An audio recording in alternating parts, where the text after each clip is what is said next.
Hello and welcome to Unsourced Wall. My name is Elvis, and as always, I'm your host. Alright, so I can't believe we made it to episode 100, and it's kind of unfortunate that I would have to reach this milestone in the middle of such a frightening time, and it is frightening. So I hope that everyone out there, all my mutuals, all my friends, and everyone that they know and their loved ones, I hope that you're all being safe, that you're all taking it seriously, and that you're all taking as many precautions as you can to keep yourselves healthy and to keep the ones around you healthy, and wish nothing but the best for all of you. I really do, because, well, these are dangerous and honestly kind of scary times. And if there's anything that I could say in this episode, just to put it all aside, is that nothing would bring me greater joy than to know that everyone listening to this, and everyone that I know, and all my friends and all people who supported this show for the past 100 episodes, that they all made it, and that they didn't lose anyone close to them,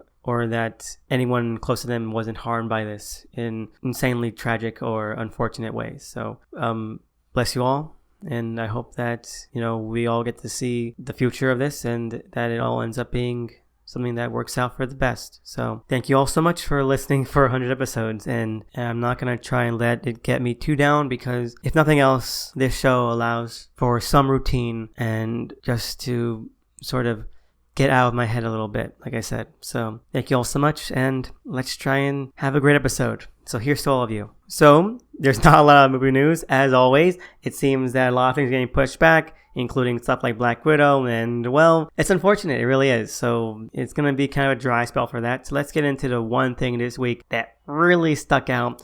And that was apparently that Daniel Kibblesmith, who had written the canceled Loki ongoing that I actually kind of enjoyed, made waves for his new pitch for the upcoming New Warriors ongoing that Marvel is doing. And what made waves and what was so shocking to everybody was that he decided to introduce a lot more characters and to re-up the roster with more millennial and Gen Z based heroes. And that sounds like a good idea in concept. I think that the all-new Youngblood that Image was doing before Rob Liefeld imploded was doing something similar, with having like an Uber and app for superheroing and all that kind of stuff. Very forward thinking, very youthful thinking. Where Daniel Kibblesmith sort of extended his hand was that he decided to make it a little bit too kitschy, a little bit too gimmicky, by introducing characters known as like Save Space, Snowflake, Be Negative, and I think Backpack. I don't know. I don't really know that one's name. Just Backpack. And he's trying to make it a little bit too of the time, of the era, but he's not doing it in a way like everyone else has immediately thought of that makes sense, or that feels empowering, or that feels relevant. When you name a character Snowflake and Save Space, you're not really taking back those terms for those characters, especially when you make them like non-binary African American characters. You're just sort of co-opting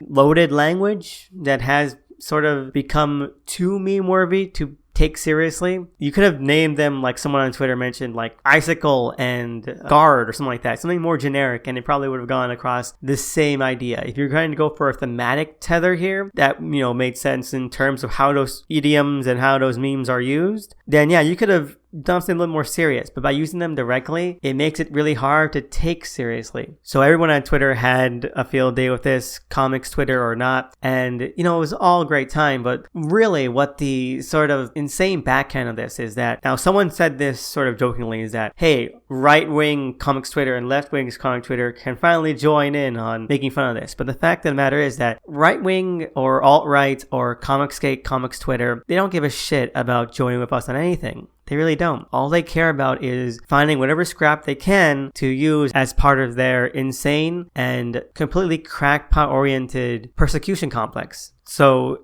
even though we can both laugh at this, it's kind of a dangerous situation to be playing in. And it's something that you shouldn't really make light of. Because, like a day after, we started getting from ridiculous Comicsgate YouTubers this exact sort of scenario. I saw one just recently that was like, Marvel attacks retailers and local comic shops because of this. Like, they're trying to spin this as Marvel trying to drive comic shop owners out of business because of these two really heinously designed and named characters. And the thing is, this is what their audience thrives on. This is how they make their cheddar. This is how they gain more influence, is because they can take something that is really innocuous and honestly everyone can see why this is bad, or at least ill-conceived in an actual critical way. But Comicsgate Twitter and Comicsgate YouTubers, they don't give a shit about taking things critically. They care about outrage farming. They care about doing the mob mentality, about us versus them, that kind of thing. So they don't care that Kibble Smith's pitch is both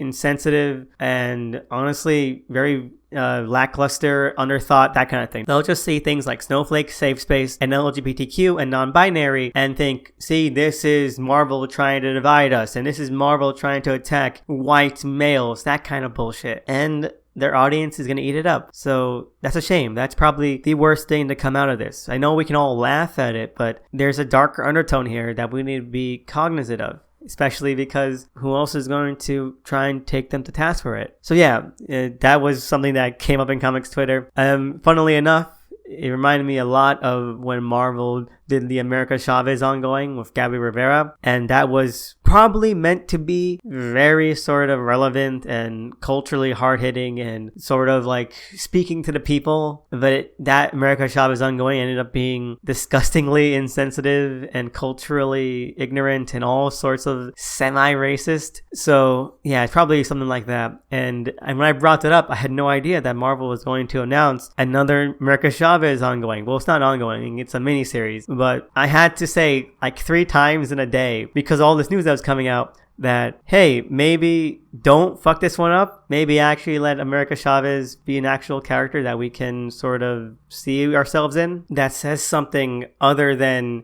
self-wank for the writer. So yeah, imagine my shock when I had to say it a 3rd time when it turns out that Joe Casey's long-awaited 3-year-old now pitch for his version of America Chavez in All America Comics from Image was announced again, finally. And, well, hopefully that turns out good too. Like, don't be ignorant, don't be ridiculous, don't be somewhat oddly racist, and it'll all be fine. So, fingers crossed for all of that. And also, I just want to say this because I brought them up again. Comicsgate is at it again with another crowdfunding from EVS. And one thing I loved is that they started sort of parroting that, hey, we made $260,000 in sales, but they didn't really. Now, this is something I mention every time I bring them up, is that everything's overinflated because of the cost per person, because of the donation per person. So you can say, hey, we made $260,000 in sales in like 10 hours. But when you look at that, that's $260,000, not really sales. There's a difference there. And also from like 2,000 backers. So on average, that's about $130 per person. Now, there are different tiers and stuff like that, but when you do stuff like that, that's overinflating the cost. That's overinflating the amount of money per person. That's overinflating how much each person is willing to give for that. You're not really taking into account. But when Comicsgate do the rhetoric, they're like, see, look how much money we made selling our individual copies, but you're not. What you're doing is that you're selling a one-shot for $20. So that's like 3 times as much as a regular one-shot. And also you're offering incentives like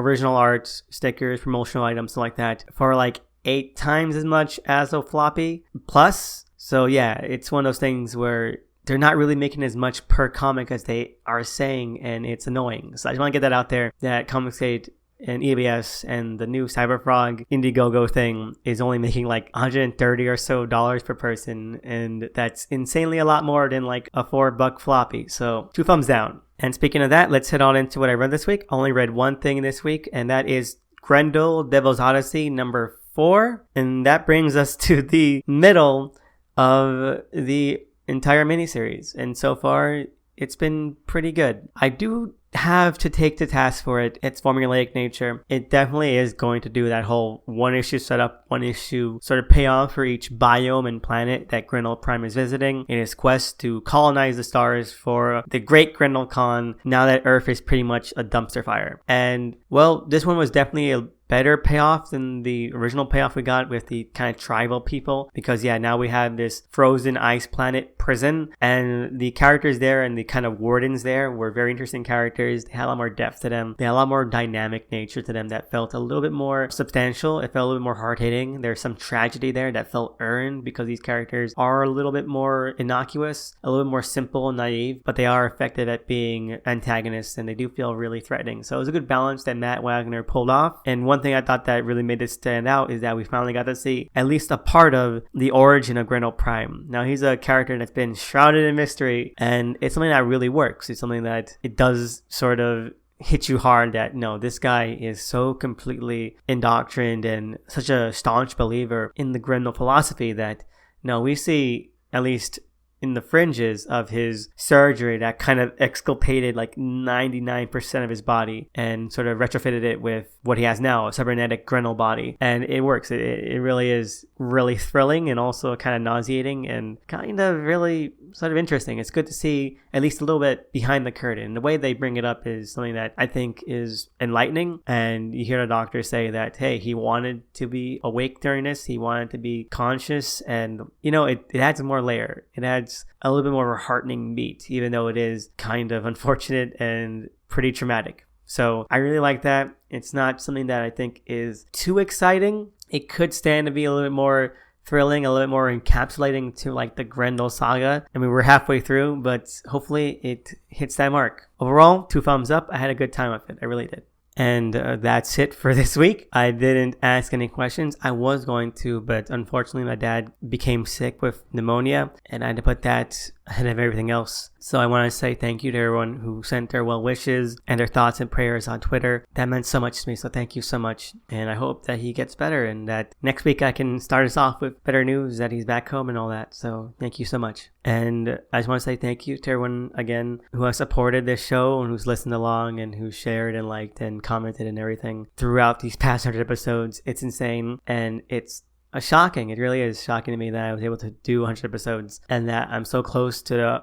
104th episode, which is going to be the 2nd anniversary. So thank you all so much, and I'll be sure to thank you all by name when we get to that 2nd anniversary episode, you know, unless civilization ends or anything. So thank you all so much. As always, you can always find me on Twitter at THE_SNICKMAN. I want to give a shout out to the cover artists for this episode at DOTEMCEE. Please check them out.